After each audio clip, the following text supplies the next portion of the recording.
Welcome back to Fossil Ridge Games. Today I'm going to start a series of videos on Frosthaven. This is an amazing product. It's something I really enjoy, but at the end of the day I don't think it's necessarily for everyone. So first I'm going to walk you through what is Frosthaven. I'm going to walk you through the advantages and the disadvantages of this amazing game. And then I'm going to start walking you through the basics on how to play. So if you're new to the Gloomhaven / Frosthaven world, go ahead and stick around. I'm going to walk you through all the basics. Now I'm going to start walking you through why this game is special and why it can also be challenging for new players. First off, it is amazing gameplay. There's a great amount of gameplay present in the game. Think of this as a tactical, sort of role-playing strategy game. Basically, what you're going to do is be controlling a team of up to 4 mercenaries, and you're going to be going on missions. Over the course of those missions, you're going to be leveling up, gaining experience points, gaining gear, and modifying your skill deck. All of this stuff is really exciting, and it has a lot of core elements to that sort of career progression for your character, and that's absolutely fantastic. I find that very exciting in games. Next up, there is a lot in this box. By just simply thumbing through the book, there are 138 different missions that you can play throughout Frosthaven. That is a massive amount of content, and each mission feels very, very different, at least the ones that I've played so far. Next up, there is a new sort of component that they added to this game that really wasn't present in Gloomhaven. And what that is literally the city of Frosthaven itself. I'll show you a little bit later, just a generalized map of the game. And I don't want to spoil anything, but what's really exciting about this game is that you get to build an actual town. So you actually work on the city and you can build upgrades. I find that really, really exciting. In conjunction with that, there's the addition of sort of an alchemy and crafting style mechanic that they added to this game. So all in all, if you loved Gloomhaven, you're going to really, really enjoy Frosthaven. Now, if you haven't ever played these games before, there are some cautions. I'm going to go ahead and walk you through it. So the first one is going to be setup time. This box right here, it literally weighs about 40 pounds. There is a ton of stuff in here, and as a result of that, the setup time could be pretty long. So I'm going to average maybe about 35 to 45 minutes of just setting up this game, and I'll show you some optimizations I made to make it a little bit quicker, but the first couple times I set it up, it took, almost an hour because I didn't exactly know what I was doing. Next up is the challenge. Some of the missions in Frosthaven are really intense. I'm a pretty hardcore gamer, and a lot of my friends are too. And we played through over 50 missions of the original Gloomhaven. And so I'm going to give this as a cautionary tale. Some of them are almost impossible, and we've come across a couple already in Frosthaven that are very, very difficult, very, very challenging. I like challenging games, but that's not necessarily for everyone. So some people really find it frustrating, especially some of the players that we're playing with in Frosthaven. They find it very, very challenging, and they don't necessarily like that level of challenge. Next up is complexity, and I think that kind of goes hand in hand with the challenge level. There's a lot of different mechanics in this game. They added new status effect mechanics in Frosthaven that didn't exist in Gloomhaven. I find that exciting. Other people find that a little bit daunting. It's hard to keep up with everything. And then finally, something that turns people off is the cost. So I purchased this game for $250.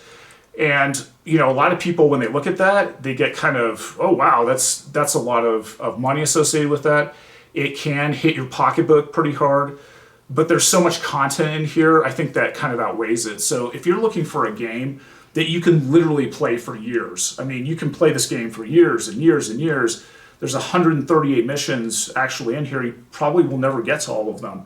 I think this is a good deal. Like $250 for something this epic is perfect, and that's something that's great for my game group, but it's not for everybody. So hopefully you can see some of the pluses and the minuses of Frosthaven.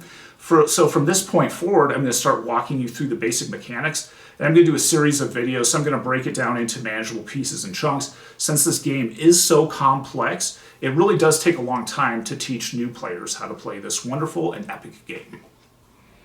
Alright, so I'm going to start diving into what makes this game special. So next to me is something that comes in the game, and I don't want to zoom in too deeply on this, But to kind of highlight what makes this game special is this stuff right here. This is what makes the game feel like an epic campaign. As an example, what you see on the top panel of this board is the map of the Frosthaven region. And what makes this game exciting is that when you unlock new missions, you peel stickers off and then you place them onto the map. So I don't really want to spoil anything, that's why I'm not going to zoom in on it. Now at the bottom part of this map, and what makes this extremely cool, this is the city of Frosthaven. And as you start playing the game and you gather resources, you can improve the city. You can add different like workshops and different things onto this. Like I said, I don't want to spoil it, but you can make improvements on the city that actually have an impact on the game, and it actually changes how scenarios actually play out. So think of it this way. You're going to take a team of mercenaries and you can play anywhere from 1 to 4 players. And when you play a game of Frosthaven, you're going to have anywhere from 2 to 4 mercenaries actually in the game. And that depends on if you're playing 1 player, you're going to be playing 2 mercenaries. In a 2-player game, you play 2 mercenaries and then 3 and then 4. And what makes this fun is that you can swap the players in and out, so you don't always have to have the same game group. The only thing you have to do is just put the mercenaries in for whoever shows up at your game night. So that's pretty cool. So think of it as a campaign that you can change players in and out over the course of the years that you're going to be playing it. Not everybody can show up to every game night. So I think that this game does a really great adaptation to keeping it fresh and fun, especially if your game group cannot show up all of the time. So hopefully you can see the epic nature of this game, and as you play it year after year, all these stickers are going to be placed all over it, and you're going to unlock new missions, and you're going to improve the city of Frosthaven. Next, I'm going to talk about the mercenaries in the game. When you start Frosthaven, you have access to 6 different heroes, which is pretty fantastic, and they vary in complexity from easy to very difficult to play. Obviously, if you're new to the Frosthaven/Gloomhaven franchise, I would recommend playing the easier style characters. The Banner Spear, which is what I'm holding in my hand, is one of them. So when you open up the game, there are going to be 17 of these boxes. Over the course of the game, you can take a hero, progress it all the way through retirement. When that hero retires, it sometimes unlocks additional heroes, or some of the quests and things that you do in Frosthaven will also unlock other characters for you to play. So what makes this game fun is that the starting characters that you have, that's not the end of the game. As you go through it, this character will retire, and then another one will take its place, and it keeps going and going and going. And that's what also adds to the epic feel of the game. And I'm not sure too many other games have that mechanic. I really like it a lot. I think it's fantastic. So what can you find in each of these boxes? I'm going to go ahead and just go through that really quickly. There are going to be character sheets in which you can track all of the stats on your character. In addition to that, there are going to be a draw deck of cards. So these are going to be the special abilities that your character can use. And you're going to have access to a whole host of these. In addition to that, you're going to have some sort of retirement quest that you need to perform. And if that character meets all the requirements, the character is going to retire, and it's probably going to introduce another character into the game. Next up, you have a set of perk cards, and these are going to be something that is included in the combat mechanics. I'm going to walk through that just a little bit later. In addition to that, you're going to have a whole host of different tokens and whatnot that come with the character itself. In addition to that, this game comes with full, nice plastic miniatures. What I did for my version of Frosthaven to keep things a little bit simpler, I went ahead and I color-coded each of the characters to match their player board. So you have a player board, and this one is yellow. This is for the Banner Spear. So I went ahead and just did a solid coat of paint on this character. I found that, especially for newer players, they kept grabbing the wrong miniature because, you know, this game's a little bit complex. So kind of something I recommend is painting the miniatures. You can either do a monocolored coat, or you can do something specialized. So hopefully at this point you've seen sort of the basics. I've walked you through obviously the map, I've walked you through the city of Frosthaven, and I walked you through the basics of each character. Next, what I'm going to do is start diving into the combat mechanics. I'm going to teach you how to move and attack in this wonderful game. Let's jump into playing the game. Please note under the player picture on the player board there is a number with cards underneath. This icon means the number of cards in your starting hand. As an example, the Banner Spear is going to have a selection of cards. And notice in the top left-hand corner, there's going to be a 1 next to it. This indicates the level of the card. You can have cards ranging from anywhere from level 1 through 9 throughout the game. In addition to that, you're going to notice that some of the cards in each of the characters starts with 3 of these cards with an X on it. These are other cards that are accessible to you at level 1, but they're not necessarily recommended by the designer of the game until you have at least a few games under your belt. Sometimes they're a little bit more situational and they're a little bit more difficult to play. Now that we understand the basics of the game, understand that this starting hand is going to be used throughout the game to select different actions on your turn. As an example, you're going to notice that there's 2 different panes on these cards. There's a top pane, which typically equates to some sort of attack action, and then on the bottom pane of the card, this is going to be typically some sort of movement action. What you're going to do every turn is select 2 of these cards to play during the course of that turn. What you're going to do is play the top pane of one card and then the bottom pane of another, or you can do it vice versa. So in this case, you could play the top pane of this card and the bottom pane of this one. So as an example, I'm going to go ahead and just place these onto the table, and we're going to zoom in and start learning about how they work. When you select these 2 cards, this is going to represent what you can do on your turn. Now, when you do make the card selection, what I recommend that you do is kind of get into your mind that you have to use the top of one card and the bottom of another. So as an example, and as I talked about before, you can use this action, or then you're going to switch it around and use the top and then the bottom of the other card.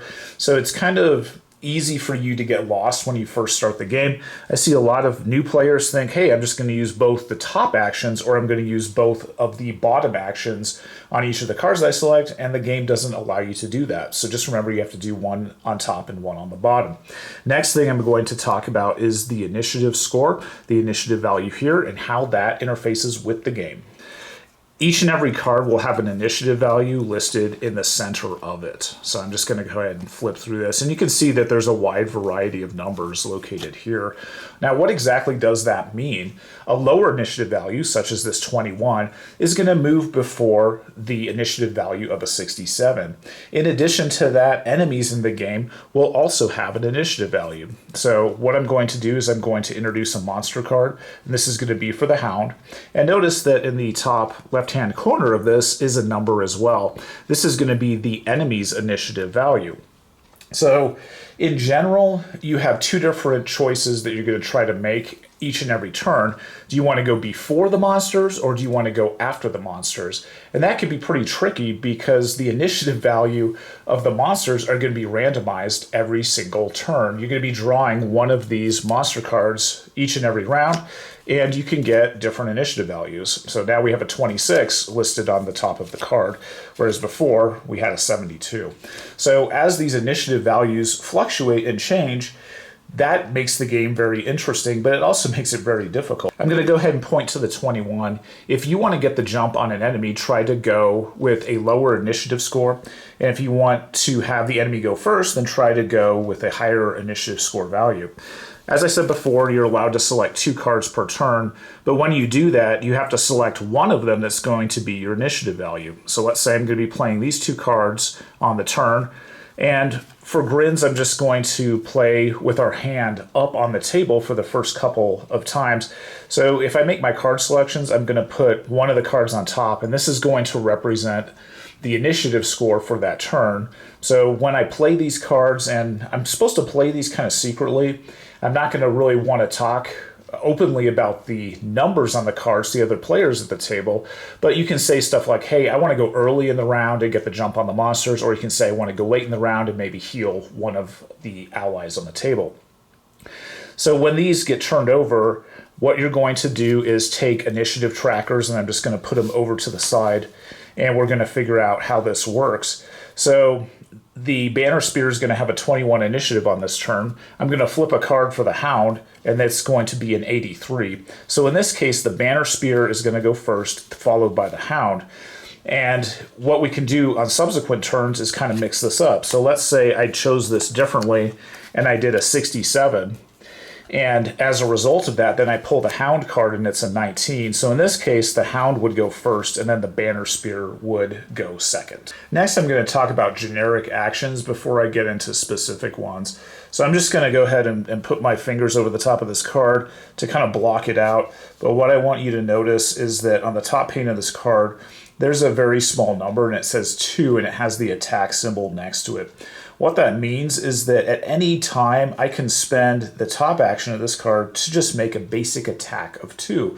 I'll show you a little bit later what that means. Next up, I want you to notice on the other side of the card, there's a small 2 with a boot on it. So what I can do is imagine that I'm not going to do the bottom pane of the card. So at any time I can choose to just do a generic move action. And this is going to have a 2. And what that means is that I can move my character 2 hexagons on the map. Now what makes this really interesting and also makes it versatile is that this game can be very difficult sometimes to anticipate what the enemies are going to be doing. So quite often when you play the game, you're going to try to do this, let's say this complicated attack on the top of the card, but maybe it just doesn't work out. And the positioning on the card doesn't allow you to attack the monster effectively. So at any point in time, when you're going to be executing your actions, you can either select, hey, I'm going to do what's in the top pane of this one, and I'm going to do the specialized action, or I can use the generic action for that card. What that does is it at least gives you the versatility, the flexibility to change on the fly based upon what the enemies are doing on the table. Now it's time to kind of put everything together, and I'm going to show you a generalized attack. In this scenario, we know that the Banner Spear is going to be moving first, next followed by the Hound, and this is what the Hound's card was drawn for the initiative value. So in this case, the 21 definitely trumps it, and the Hound only has a 72. So now I'm going to look at the board itself. This character miniature represents the Banner Spear character, so I'm going to go through the generic attack abilities.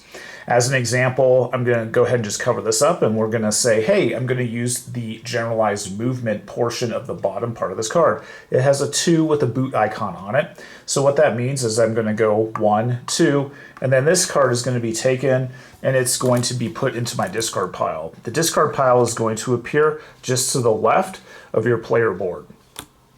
Next, I'm going to move back to the table. Since I've already spent the bottom part of one card, now I have to spend the top part of another.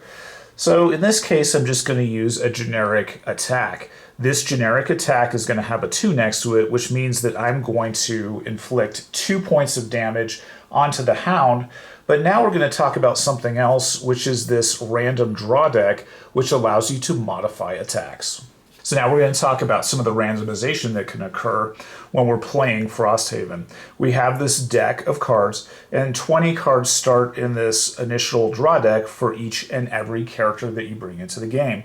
Over the course of the game, this can fluctuate. As an example, when you level up, you are given opportunities to purchase perks, which can modify what's actually in this draw deck. But for now, what we're going to do is just focus on the basic attack. Since we already moved our character this turn, now we have to do an attack action. In this case, we're going to do the generic attack, which is just a 2 with an attack. So what that means is that I'm going to inflict 2 points of damage on this Hound, but I need to draw a modifier card. So what I'm going to do is take the top card of this deck, I'm going to flip it over and place it onto the table. Notice that I got a -2. Now, with my basic attack being a 2, and then I pulled a -2 modifier, that means I actually inflicted 0 points of damage on the Hound. This is kind of an interesting way which spices up combat in this game, and it adds a chance of randomness to it.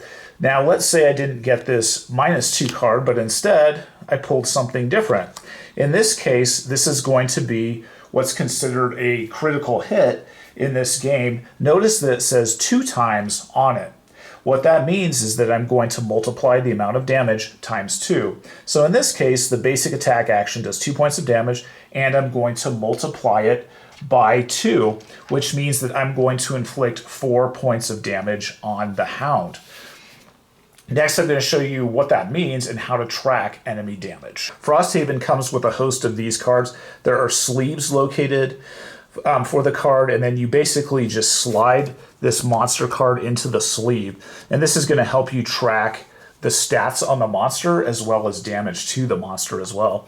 So I'm going to take this Hound token and I'm going to go ahead and show it to you. Notice that it has a white base. I'll get into later what that means, but also notice there's a 1 located on this card. What that means is that this Hound right here is this hit point tracker on this card because there's a 1 next to it. Now in the example that we just performed, we had a 2 times damage modifier times our other 2 points of damage, which means that the Hound is going to take 4 points of damage. I have these damage tokens, and it's kind of hard to see. This one has a 3 on it, and this one has a 1, so this is going to represent 4 points of damage. So to simply track the damage, I'm going to place it onto this card. Next, what I'm going to do is then compare the amount of damage that the monster has suffered with the hit point total on the card. As we kind of mentioned before, we have a white base on this. So when we go over to the enemy modifiers, we notice that we have a white section and then we have a yellow section. A normal monster has a white base and is a little bit weaker.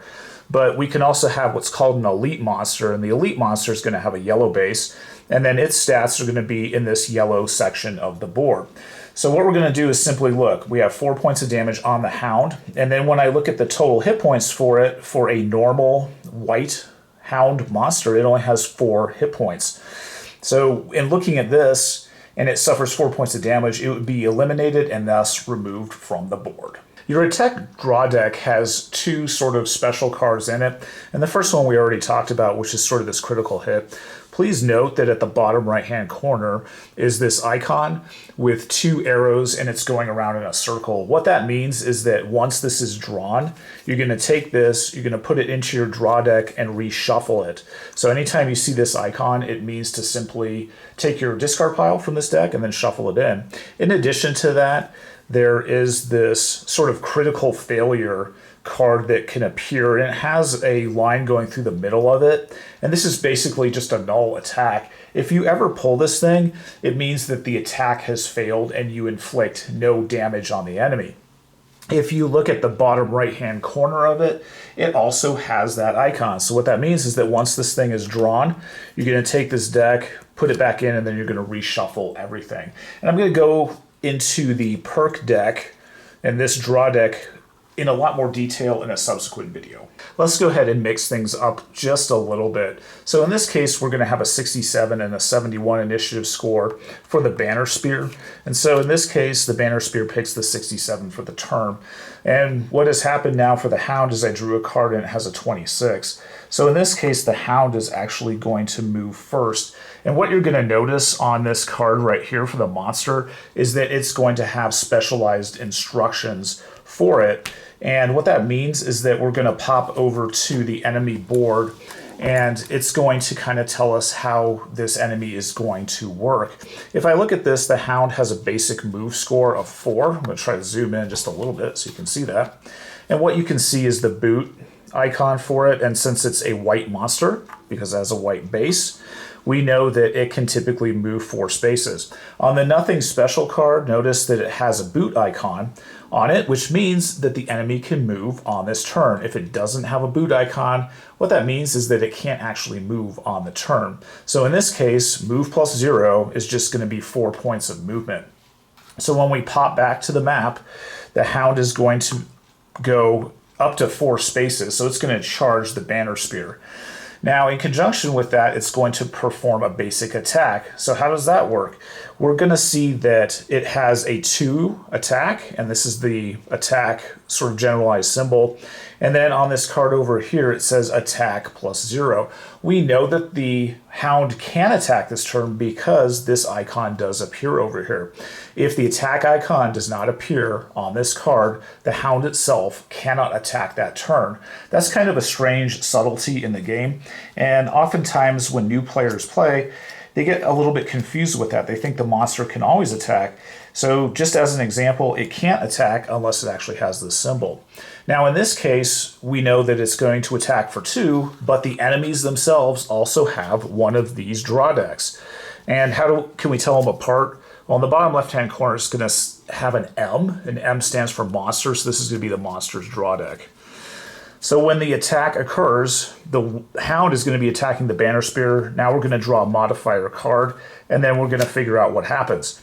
So when I add up everything, we can see that we're going to inflict 1 point of damage. We have 2 base right here. We have no additional damage right here, and we have a -1 modifier. So 2 minus 1 is 1 point of damage. So I'm going to introduce this dial onto the table so we can take a look at it. The Banner Spear has 10 hit points. So I'm going to pick this up and kind of zoom in on it. Notice that we have 10 hit points, and the Banner Spear just took 1 point of damage. So now I'm going to drop it down to 9.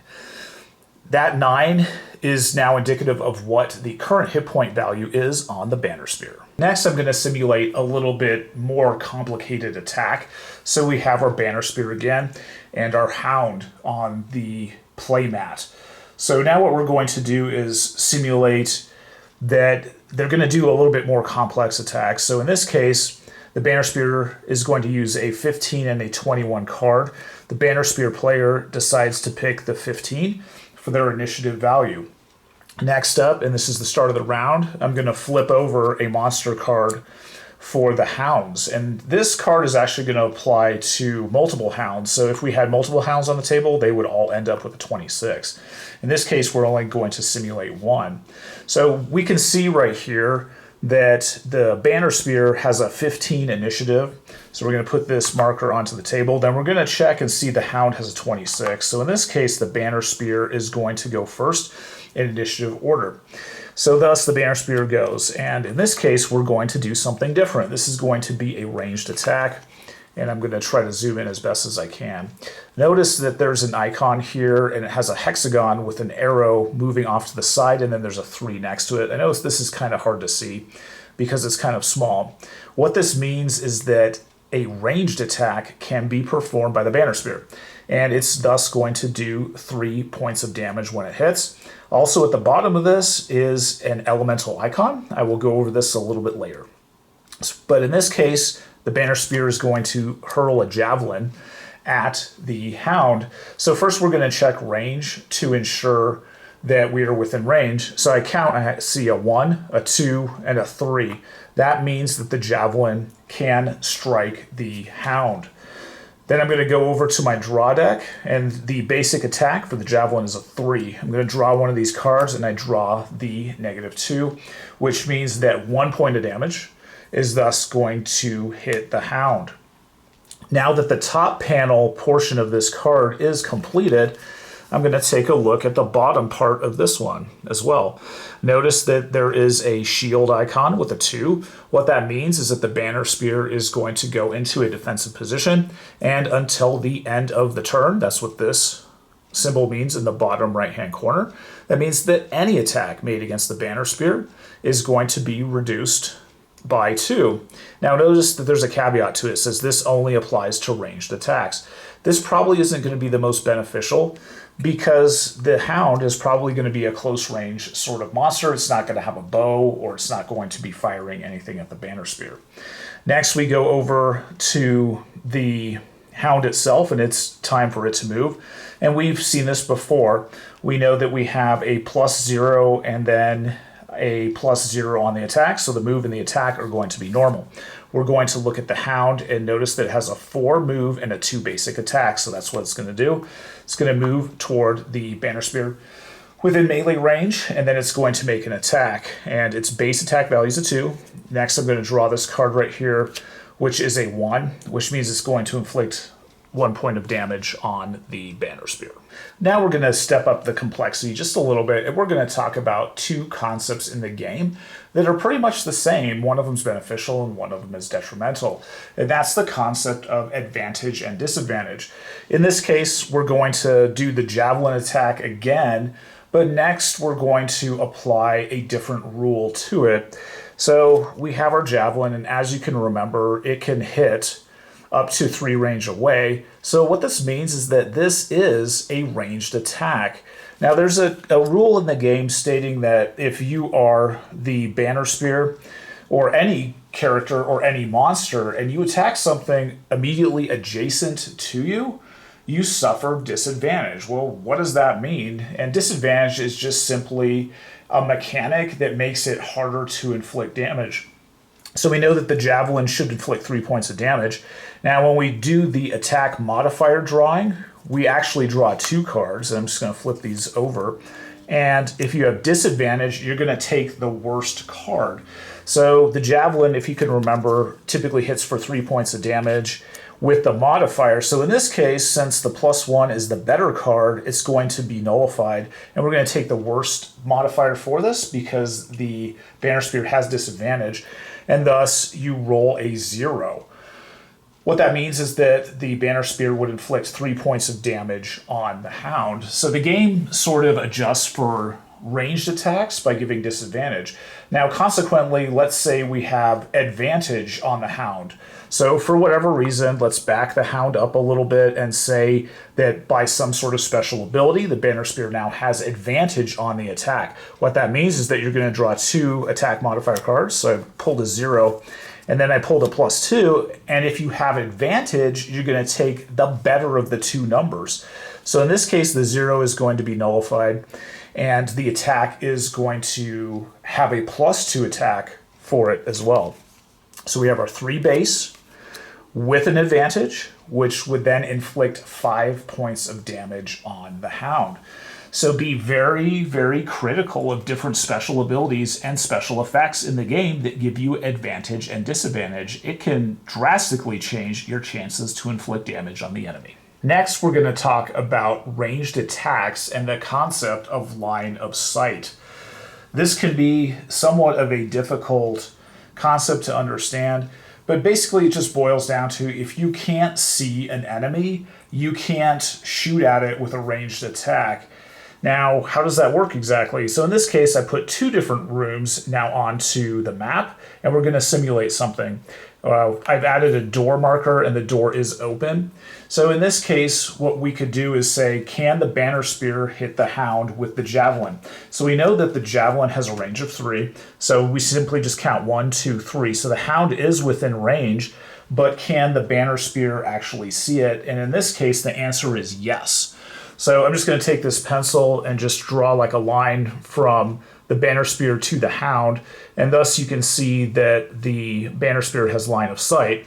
So let's go ahead and switch things up just a little bit. So I'm going to move now the Hound, let's say, behind this wall. So in this case, there's a wall going from here to here, and thus can the Banner Spear actually hit it? So first we're going to check range. 1, 2, 3. So the Hound is within 3 range.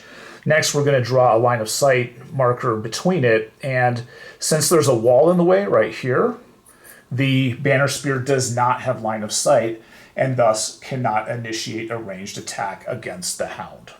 Hopefully by now you have a general understanding of basic attacks and basic movements. In subsequent videos, I'm going to go into details on all of the different status effects that are present in the games and attack modifiers.